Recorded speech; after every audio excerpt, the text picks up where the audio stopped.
Top of the SportsMax zone for this Friday. As is usually the case after a West Indies squad has been announced, especially for a major tournament, debate is raging across the region about what the selectors got right or wrong. Today, the man who heads Cricket West Indies selection panel, Roger Harper, will be joining us live. But before we welcome him, here is a reminder of the 15-man squad and the 4 travelling reserves.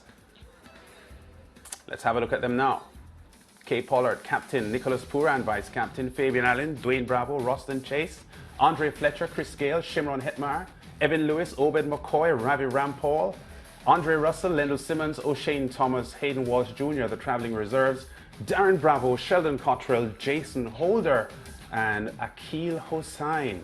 So let's go straight across now to Mr. Roger Harper to discuss the ramifications of this squad and the difficulties, I suspect, that the team had in selecting this panel, this team to go to the World Cup T20. Roger, welcome to the SportsMax zone. Great to have you on.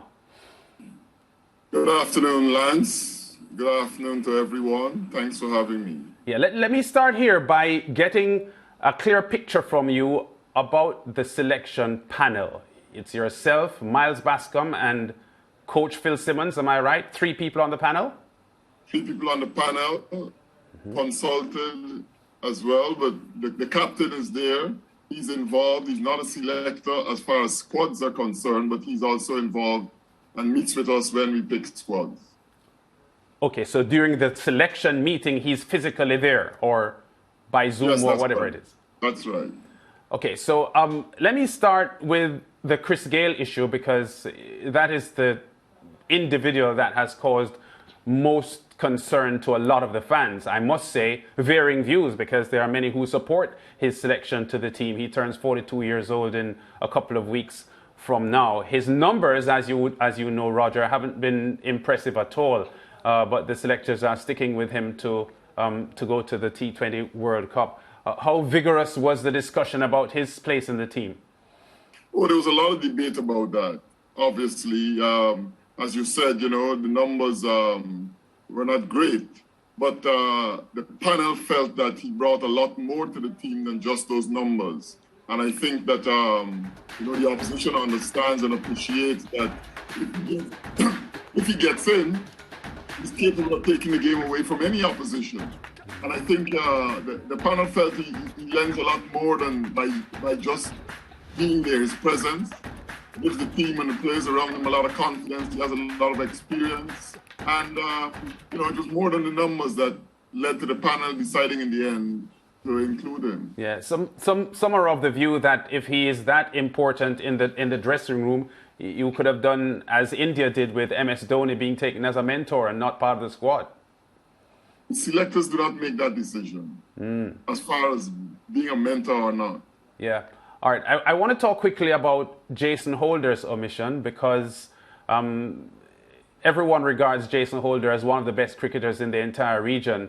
T20 cricket may not be the format of the game that he has succeeded most in, but his numbers have been good in the past. How did he get left out of the 15? Again, that was another very difficult decision. Jason is a very talented and skilled cricketer in any format. And one of the things we've observed about Jason is that he is able to transfer from one format to the other seamlessly.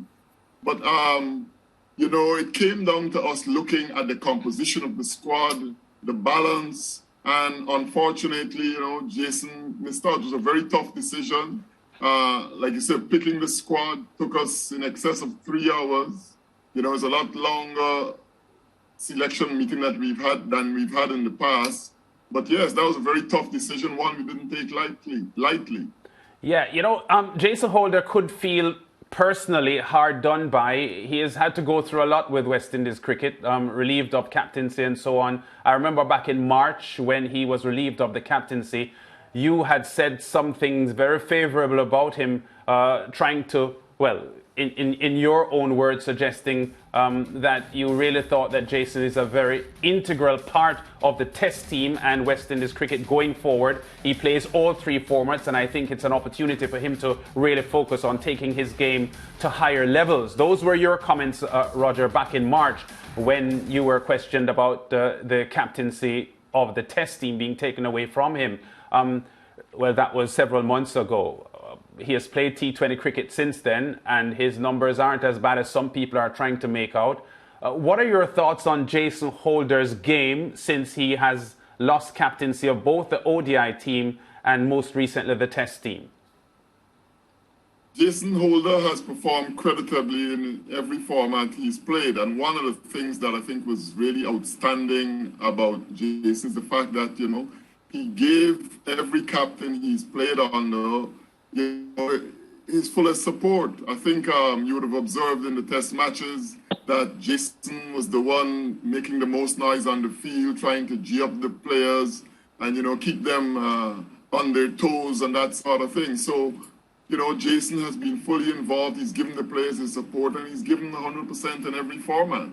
As I said, you know, this wasn't an easy decision. It wasn't one that the panel on the whole took lightly, but the balance of the team and looking at, you know, the sort of composition of the squad, you know, it just worked out that way. Yeah. Roger, do you have the deciding vote if things are pretty even in conversation? And as you've suggested more than once and yesterday during the press conference, that a lot of the decisions were very, very hotly debated. When things are like at a crossroads, does Roger Harper, as chairman of the Selectors, say, my decision goes? Lance, I'm sure you can count. You already counted 3 selectors, so I'm sure you can count. So but with 3 selectors, there's no casting vote. Yeah, but if the answer to that is no. The answer to that, let me make it clear. Yeah. Or yeah, some people would say lucidly clear for emphasis. Yeah, but one person can have one view. The chairman does not have a casting vote. Yeah, I'm just saying though that one person can have one view, another view, and you a third view. So it could be 1-1-1 on an issue. Ain't it so? Well, that hasn't occurred. All right, so I'm going to jump in here now because another issue that has been, contentious is the fact that Sherfin Rutherford was not included and Sunil Narain. Of course, in the press conference, you spoke about them not meeting fitness standards, and a lot of people saying, well, when did these players do the fitness test? Maybe you can shed some light on that for our viewers. Mariah, good afternoon. Hi. It's a pleasure to see you as always. As I alluded to in the press conference yesterday, and this is nothing new. We had issues early on in the year. So the fitness standards, the fitness policy is something that has been in the public domain for quite a while. And I'm surprised that we're still having lots of questions and debates about it. It's simple that at the point of selection, the player must meet the required criteria. That is having a score on the yo-yo test of 40 or above, or having an exemption from our medical panel and sports science department. Yeah, and of course, people are asking, when did these players do the fitness test? Because they feel as if Sherfin Rutherford has been missing from the scene for some time. He has, shown himself in the CPL. So they're wondering, how was this judged? Pardon me? Maybe I'm not quite clear on the question. The answer is whether you've met the standard or not. All right. So let me try again, right? I think our sports science department, they work out when they're going to have the testing done. Right. And, players will have to be available for those tests. Okay, so basically the sports science department do the fitness test and they just send the reports to you. That's what you're saying? That is how it operates more or less. All right, I understand. So that just means that, you're not aware as to when these things happen. You're just sitting at a table with the results and you're making the decision with the other 2 selectors. No, I'm sometimes aware of when the tests take place. Yeah. But we are not necessarily involved in the scheduling. Okay, understand. Of course, we're just trying to clear things up for our viewers who might be a bit confused and they don't have the opportunity to speak to you to clear things up. So we're going to move along now to, of course, the inclusion of Roston Chase. What does he bring to this Windy squad? Roston, I think we've seen Roston perform very well last season in the CPL. I think that was the first season that we really saw him, you know, come to the fore in the CPL. And this year, I think, you know, he's gone even better. He's shown the ability to hold the innings together, but not just hold it together, but do so while striking at a very good clip, at an outstanding strike rate. And also, you know, he has a low dot ball percentage, which means he's rotating the strike when he's not, you know, able to put the ball away. So I think he's the sort of player that will complement, you know, the big hitters and the power players that we have in the team. Okay, and when added to that, the fact that he's right-handed too is a bonus because we have a number of left-handed batsmen in the top order. Yeah, and when Darren Bravo was included, what was the reasoning behind that selection? Well, Darren is selected as a reserve, and when we looked at the other players that were on offer, that met the criteria and were eligible for selection, we thought Darren would be the best fit in that situation. Omission Thomas, a lot of people as well questioning that pick. Omission, we've seen Omission in this tournament beginning to look like himself, bowling with great pace, you know, and a great amount of accuracy as well. I think a lot of work went into Omission during the T20 series that we had played against Sri Lanka, Australia, and South Africa. A lot of work went in behind the scenes. When he played there, he didn't really show us what he could do, but I think in this tournament he's coming into it very well. And going into the World Cup, you want to have in that squad a player, a bowler who can really take it to the batsman and, you know, have that sort of firepower to be a real threat. And I think in conditions in the UAE, in certain venues, that he can be a real asset to the team. Roger, him getting better and better. Yeah, two or three months ago, as we stay with the fast bowling and Omission Thomas, Jason Holder and Sheldon Cottrell would have been, based on the selections and so on, appeared to have been more in a pole position for a World Cup spot. But we've seen them being relegated now to reserve spots, with Ravi Rampal, the 36-year-old, and Omission Thomas getting in ahead of them.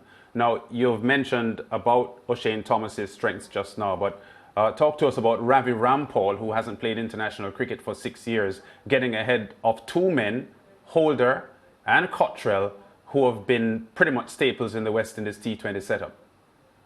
Well, firstly, let me go back to Omission. I don't think Omission is competing. Omission is an out-and-out fast bowler.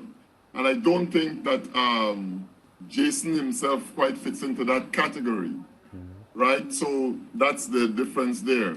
But Ravi Rampal has shown that, you know, he's bowling very well. He performed very well in the Super 50 earlier this year and has followed it up here again in the CPL, you know, being the leading wicket taker. And he's doing it in the different phases of the game as well, which gives a lot of options to the team. One of the things that, as well as the unit bowled throughout the T20s that were played on the international circuit in the region this year, you know, the power play wasn't the strongest suit of the bowling unit. So I think Ravi will certainly boost the stocks in the power play overs. Yeah, a lot of people contesting the Chris Gayle position and, you know, how average his batting numbers have been in recent years. But Andre Fletcher, like Chris Gayle, I think he has had just one half century in his last 30 innings playing T20 cricket for the West Indies, but he gets in. I suspect that his wicket-keeping skills as an option, if anything happens to Pooran, could have helped him as well? That was a very strong consideration. One has to remember that while you have reserves, they only come in if they're replacing a player for the tournament, right? So if Pooran, for example, has a little injury that keeps him out for a game or two, you need to have someone in that 50-man squad that can replace him. You know, and Fletcher fits that bill. Yeah, and Lendl Simmons hasn't been keeping wickets enough for you to feel that he would have been an option as well, because I know he has spent time behind the stumps before. But you said enough. I don't know when last I saw Lendl when last I saw or heard of Lendl Simmons with a pair of wicket-keeping gloves. So no, that wasn't a consideration. Okay, you know, I hear you and I understand how difficult selection practices are, because it's not easy to pick a West Indies team, especially when, as I mentioned on the show yesterday, Roger, it's not like we have a proliferation of people performing brilliantly. So a lot of times you've got to be measuring and so on. I would certainly have liked to have been a fly on the wall to hear some of the discussions, which you say were very, very hotly debated. And I would ask you who was debating what, because obviously you won't say it. But because of the squad that we have seen, a lot of people on the outside are looking in and they're guessing as to who would have been saying what based on the final squad picked. But to wrap, how satisfied are you that this squad can defend the title against some quality opposition that are coming to unseat the Windies? I think we have a squad that's got good depth in every department, really. And, you know, when you look at the quality of players that we have and look at what they've done around the world, you know, we have a number of really match-winning players, world beaters, I would like to say. But the important thing for us will be for the squad to knit together, work for each other, play the match situations in a smart manner, and really complement each other. And if we can knit into that world-beating team, where we do those things, then I think we'll be a very difficult, West Indies team will be a very difficult team to beat. But I still think we have a very good chance of defending that trophy, of retaining it. Yeah. All right, Roger, Chairman of Selectors, thank you very much for linking with us. We know you're a brilliant fielder in your playing days, and I know there are a couple of outstanding fielders in this West Indies setup as well. Let's hope that they will use that aspect of the game to propel themselves to good results in Oman and the United Arab Emirates. Thanks, Rog. Pleasure, Lance. Pleasure, Mariah. Have a good evening. Okay, that's Roger Harper, Chairman of the Cricket West Indies Selection Committee, coming up with a 15-man squad and some travelling reserves to the T20 World Cup starting on the 17th of October. We go to break. Still a lot more to come on the SportsMax Zone.